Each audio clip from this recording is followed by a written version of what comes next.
As coroutines, elas não são nada mais que um recurso no Kotlin que facilita o uso de programação assíncrona e concorrentes. Quando você vai fazer, na maioria das vezes, o uso de alguma função que vai ser muito demorada ou que vai ter um retorno muito lento, você faz uso de programação assíncrona e a coroutine é uma mão na roda para isso. Mas acontece que nós temos outros meios de fazer esse tipo de programação de multithreads, né? Que quando você usa uma coroutine, você evita o travamento da sua thread principal, ou a thread que você criou, mas existem outras formas, como o uso de multithreads. É um meio um pouco mais tradicional, mas ao longo do vídeo eu vou comentar o porquê não podemos utilizá-las em todos os casos. Meu nome é Ramon, seja muito bem-vindo ao meu canal. Eu convido você a se inscrever no canal caso você não seja inscrito, e se puder, curta o vídeo. Bom, vamos lá. Muito bem, mas antes de falar um pouco das coroutines, é necessário eu deixar alguns pontos primordiais claros antes, alguns conceitos que eu preciso que você entenda para saber fazer o melhor uso de fato. Então eu vou comentar um pouquinho sobre o conceito de stack, o conceito de threads, o conceito de paralelismo e concorrentes, que são coisas bem diferentes, mas poucas pessoas acabam comentando quando vão explicar o conceito de coroutines. E lá no meio do vídeo eu vou dar uma dica muito especial para você que é desenvolvedor mobile fazer bom uso das coroutines, para você não só ficar jogando no seu código, porque isso pode dar leak de memória, mas para resolver isso eu vou deixar um pouco mais para frente essa dica, então se puder fique até o final. Mas ok, vamos de fato para o conteúdo, vamos falar sobre a stack. O que ela faz, onde ela vive, o que ela come. A stack, ela não é nada mais que um recurso de memória do seu programa que você vai usar para poder armazenar alguns dados de memória. Então, por exemplo, quando você cria uma variável, normalmente vai ficar armazenado na stack, na memória da stack. Quando você faz chamadas encadeadas das suas funções, lá vai ficar armazenado todas as informações. E o que acontece do fato de ser importante você entender uma stack? Ela segue uma estrutura que se chama LIF, Last In, First Side. Quando você traduz para o português, significa o último a entrar e o primeiro a sair. Pensa mais ou menos numa caixa retangular onde você coloca alguns cubos dentro. Quando você coloca vários cubos até o topo e você quer retirar o primeiro que você colocou, você vai ter que tirar o do topo, o de cima, o último que você colocou, que segue mais ou menos essa regra. Então, quando você quer limpar todos os dados e fazer novas cadeias e adicionar novas informações, então você vai ter que executar a última função que foi chamada ou limpar a última variável que foi instanciada. Inclusive, quando você sobrecarrega a sua stack, então você acaba usando muito mais recursos do que o seu computador suporta, acaba acontecendo um problema de Stack Overflow,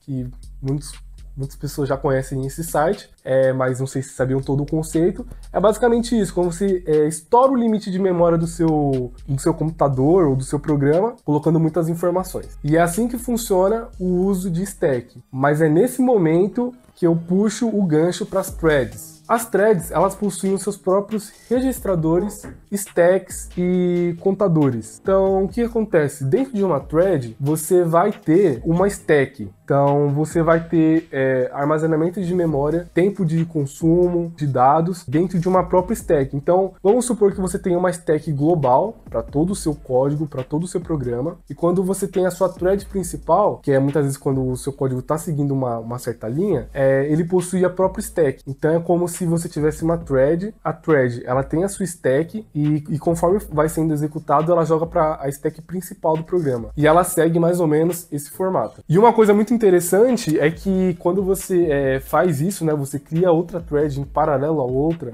na maioria das vezes você tem a sua thread principal e você pode criar uma outra em paralelo com ela, as funções elas vão rodando uma em simultânea com a outra. E aí que entra o conceito de paralelismo. É quando você tem duas threads executando os códigos em simultâneo. Claro, aqui terminar primeiro, executar primeiro, vai subir para a sua stack principal do seu programa. Essa é uma forma de você fazer uma programação quando você tem um recurso muito pesado, para você não dificultar ou atrasar um outro recurso que você está usando na thread principal. Por exemplo, quando você tem uma tela de usuário e você quer fazer um recurso de um banco de dados. Normalmente você pode criar uma thread em paralelo e fazer em simultâneo. enquanto mostra a tela do usuário na sua thread principal, a outra executa o banco de dados. E aí que entra o conceito de multithreads. Mas isso pode ser muito danoso para o seu programa, porque apesar de você criar uma outra thread para isso, ela continua subindo para aquela stack principal. Então, meio que elas partem do mesmo ponto de chegada, como um corredor, e terminam basicamente no mesmo tempo. Então, isso vai deixar a tela do seu usuário um pouco lento quando você faz um recurso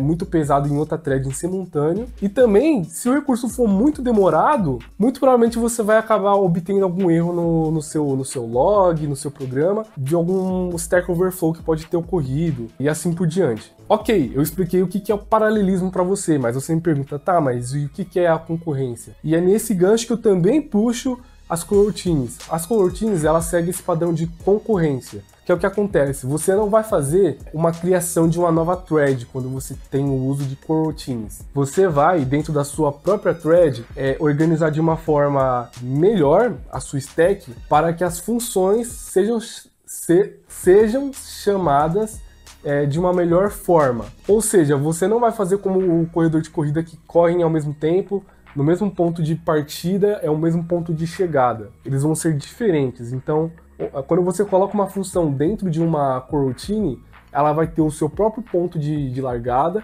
e vai ter o seu próprio ponto de chegada. Essa é a principal diferença e por isso é tão bom. Quando você vai fazer uma chamada ao banco de dados ou uma API, não vai ser algo muito custoso para sua thread principal, não vai atrasar a interface do usuário, e assim você vai conseguir fazer que ela tenha o seu próprio tempo de resposta e retorne de uma forma mais eficiente no seu programa. Basicamente assim que funciona o método de concorrência. Você pode pensar pelo conceito de corredores de corrida correndo em partidas diferentes. Muitas vezes um pode chegar primeiro que o outro, mesmo tendo partido depois.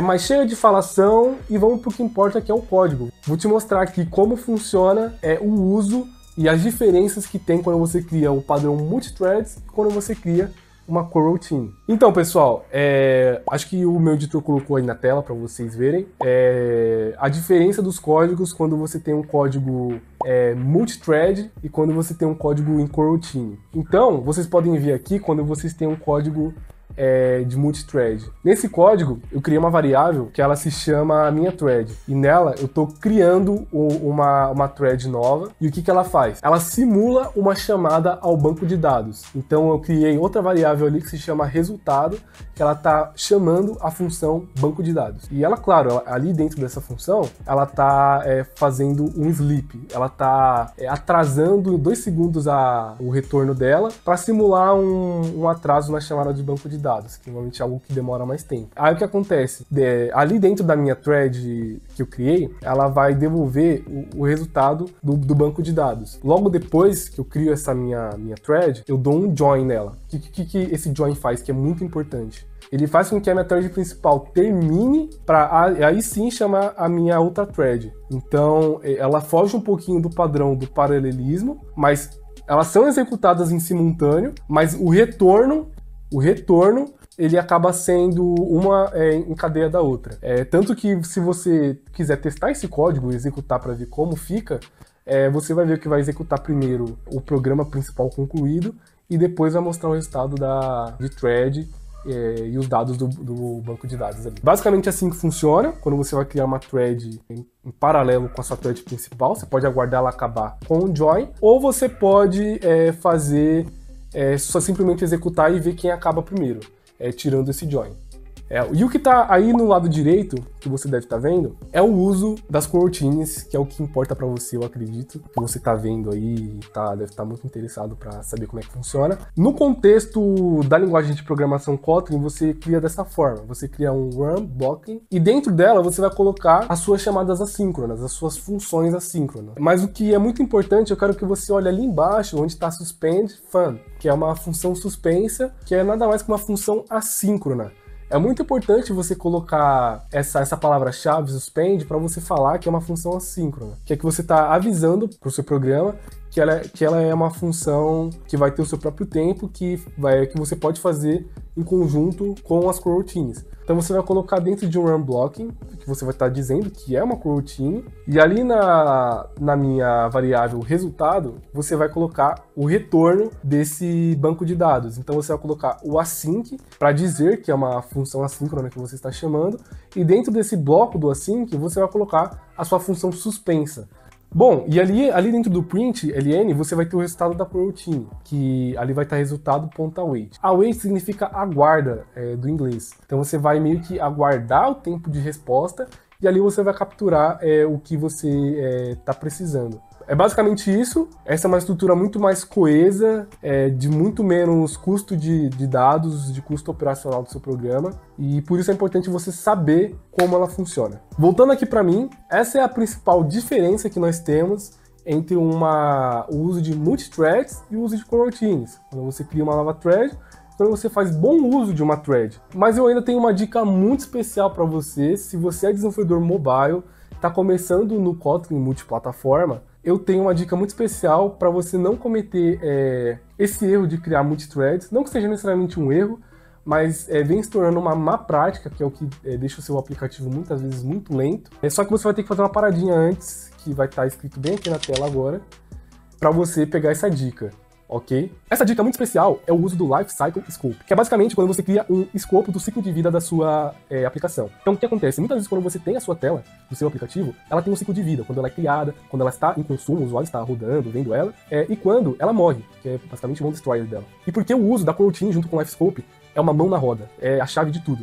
Muitas vezes você não quer que ocorra o vazamento de memória do seu aplicativo, ou seja, você não esteja buscando dados, querendo retornar dados em uma atividade que já morreu, em uma tela que já não existe, em um recurso que você já deveria ter pausado faz tempo. Então você pode fazer o quê? Vincular a sua tela com o recurso das coroutines. Então você vai fazer uma chamada assíncrona, às vezes ao banco de dados em uma determinada tela, e caso o usuário saia da tela, esse recurso é pausado ou cancelado de vez. E só quando ele voltar para a tela, você pode voltar ou reiniciar o processo. Isso, por incrível que pareça, é muito importante e muito desenvolvedor não sabe. Isso retorna muitas vezes como um leak de memória ali no log, mas muita gente ignora achando que é só uma mensagem qualquer do Android Studio. Então, segue essa dica, pessoal, que é muito importante. Se inscrevam para mais conteúdos como esse, como de Kotlin multiplataforma ou da própria linguagem Kotlin. É isso, pessoal. Falou!